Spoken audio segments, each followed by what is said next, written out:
I'm going to start with, right, here we go. I'm going to start with, can you guys just give us a little bit of background of how you started sailing? You go. My age. Who start first?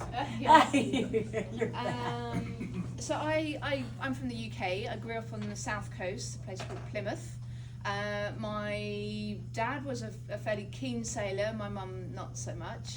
And I was an only child, and I think my dad, because my mum wasn't very keen on getting out on the water, would get dragged along by my dad as his crew. And I think, that went through that evolution of hating it at first, and then started out in dinghies a little bit, but very quickly got into keelboats, sailing with full crews. And on the south coast of England we can race offshore across to France. It's about a 60-mile crossing, and that's really popular, and I just fell in love with teams and sailing, and so that effectively was the intro.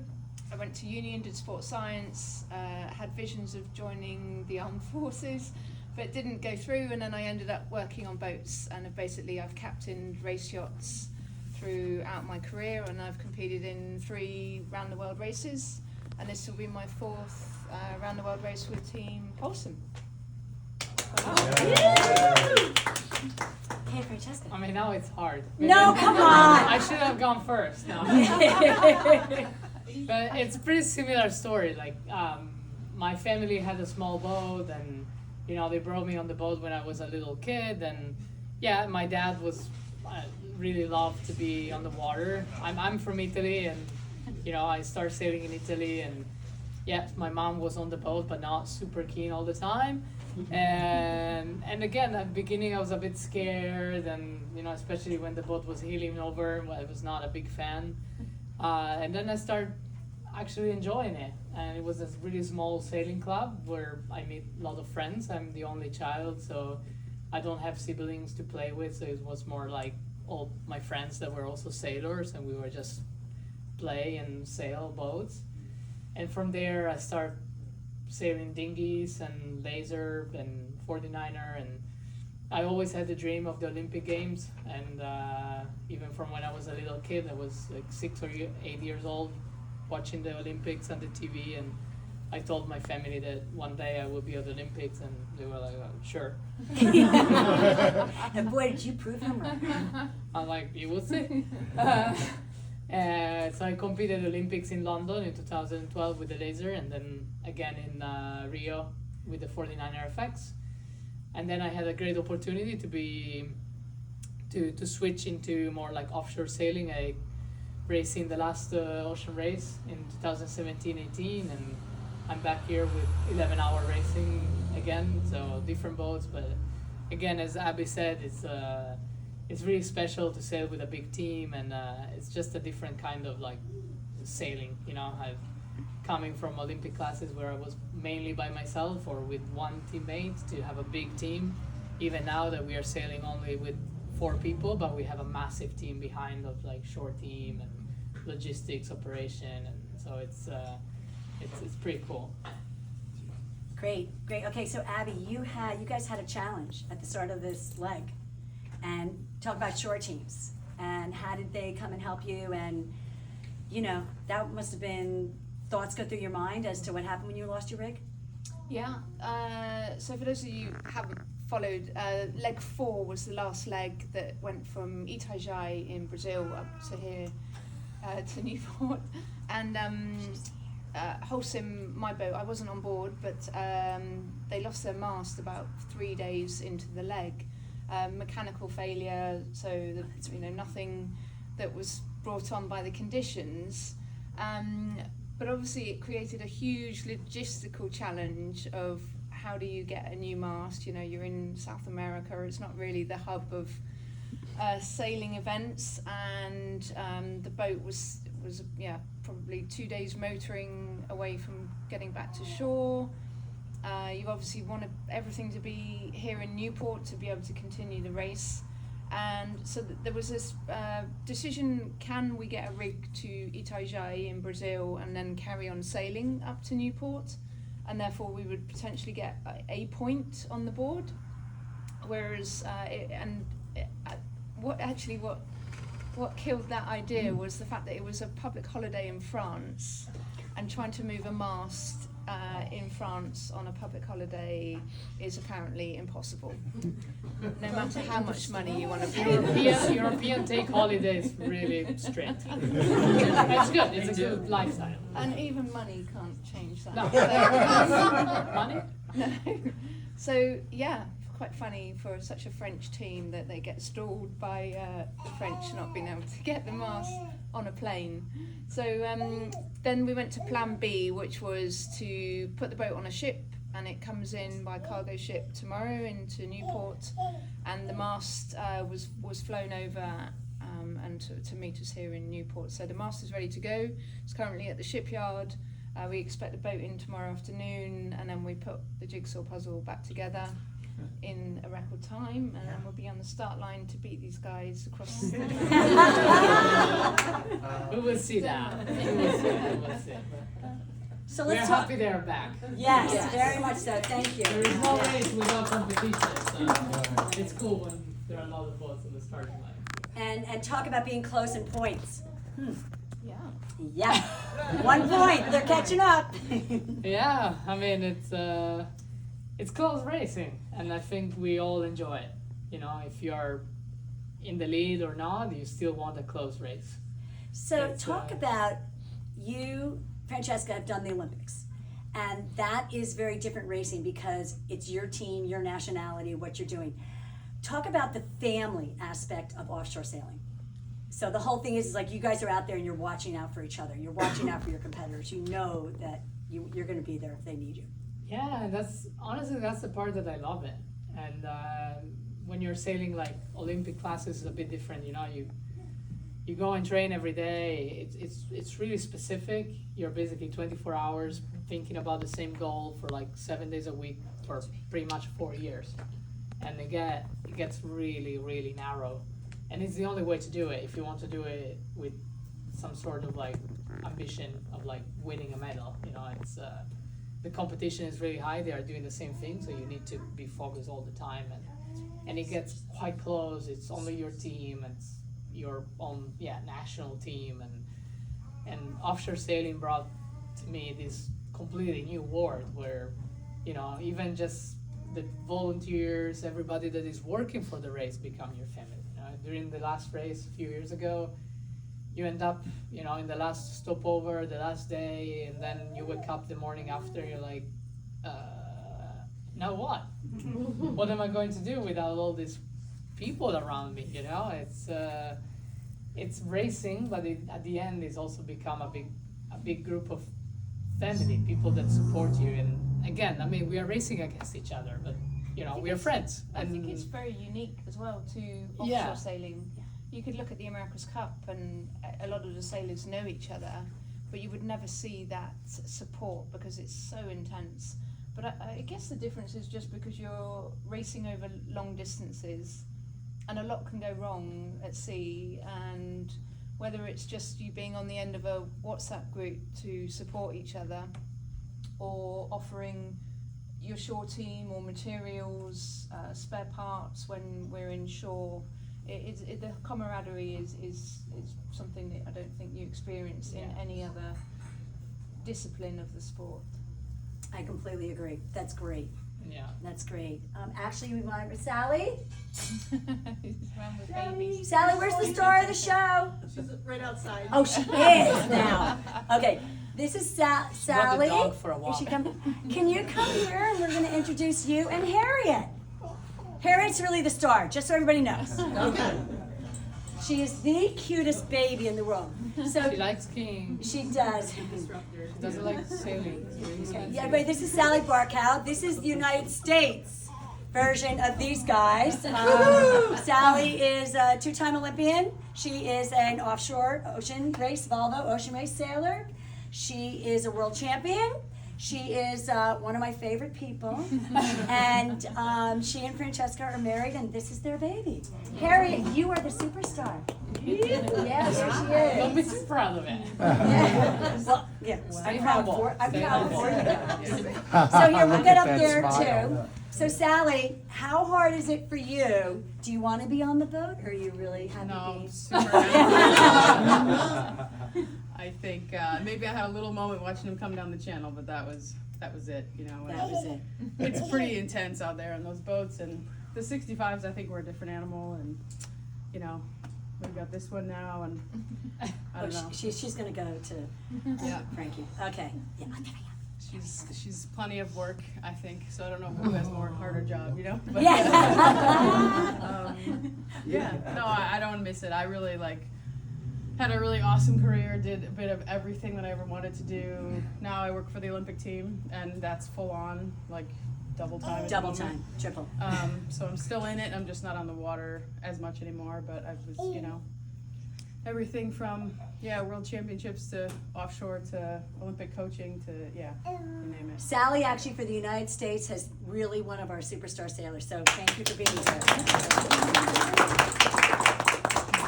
I'm going to actually open it up to the floor. If anybody has any questions, and if you don't have a question, then we're going to ask for another story from each of these phenomenal women sailors. Story, yeah, you like stories. Yeah, Story time. dinosaur story. I just want to ask, how can you possibly train for the Southern Ocean? I mean, you can't duplicate that in any other place, right? It's just sort of a on-the-job learning, isn't it? Or is it? Or- Yeah, I mean, I guess it's. No, I mean, I think back to my first going down there. I think the only thing you can do is you've read books, and I guess I'm going back a few years when it was Naomi Campbell, Naomi James and Claire Francis, and it was Che Bly. You're reading those old books about what the Southern Ocean can be like, and the waves and just how big they are. And I think there's definitely that element of fear of just not knowing. And actually on the first race I did around the world, they currently in the race have ice exclusion zones to stop us going into icebergs. And on that first race I did, we didn't have it. And so we pushed down, you're obviously trying to push south to get a shorter distance and more wind. And I remember sailing past icebergs. And during the day, it's the most amazing thing. It's just awe-inspiring. And at night, it's the scariest thing you can ever do. And I think it's, and even this leg, because it was such a monster leg, it's the longest leg that ever for the ocean race. And it took us 35 days. I think you mentally have to prepare yourself in terms of, this is not going to be enjoyable. This is going to be pretty tough. But I think it's offshore sailing is one of those things that just builds resilience. And you've built knowledge, you've built experience, and you call on those, when things go wrong. So I don't really think there is anything. I don't know. You guys. You just go through it, Yeah, it's a thinking there will be one day where you start taking layers off, and Brazil will get We'll get closer, better. and it just get nicer, and that carrot. yeah. Yeah. But I mean, I only raced it when we had the ice limit, so I didn't have the opportunity to see iceberg. Fortunately, maybe. But yeah, it's tough, in the last race we had pretty hard conditions, and yeah, it gets quite relentless, and it's hard to do anything, even the simple things that in normal conditions are, taking your gear off and put your gear on. Everything take double the time because you need to put so many layers, and you need to always hold yourself, and I think it's more the mental aspect, because we're all good sailors, and you know how to deal with okay, there is a front coming, we need to reef or whatever, make a sail change. That's the easy part. The hard part is to stay focused on your job even when it gets pretty hard and when you feel super beat up. And for sure you can see a bit the light, when you know that okay, there is another few more days of this, and then it gets a bit better. And it's a cool place in the world. I mean, when you pass Cape Horn, and it's quite special. Ultimately, it's like Marmite. You're either going to hate it or you'll come back for more. Yeah. Here's one over here. So one of the things, well, first of all, congratulations to you both, and thank you for being here and sharing this with us. But one of the things in tracking the race that amazed me was how many days there would be where you would be within sight of one of the other competitors, which might only be, a few 100 meters or something from you. And that seems like it would be an unrelenting pressure. Or is it reassuring to see others? I'm just wondering. I'm just wondering mentally, what was that like day after day? It's not like an hour, but day after day to see someone off your bow or off your stern. I love it. Did it make you want to? Yeah, it makes like the competition hard, and you always, like check on the other boat and try to get like, okay, they're going faster, we need to do something, or they're going higher or lower, and it just keeps you so engaged with the race, Right. And maybe because of my background is more into like inshore sailing, so having like the contact with another boat, and it makes it so real.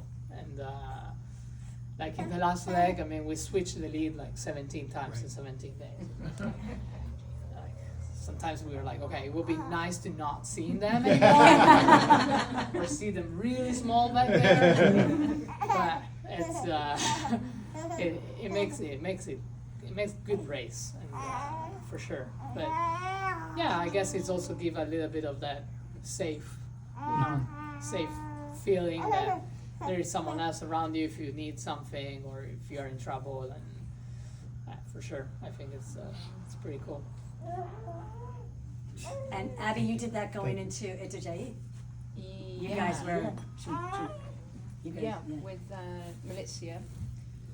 Pick it up. Yeah, it definitely intensifies the racing when you can see them on AIS, and we have this computer program on board which is benchmarking you against the other boat all the time. So and it has like this traffic light system, which either if you're in the green you're going faster, and if you're orange you're kind of the same, and if you're in the red you're obviously going slower. So it's constantly you just like looking at this light, and yeah, it's definitely intensifies when you're in close contact.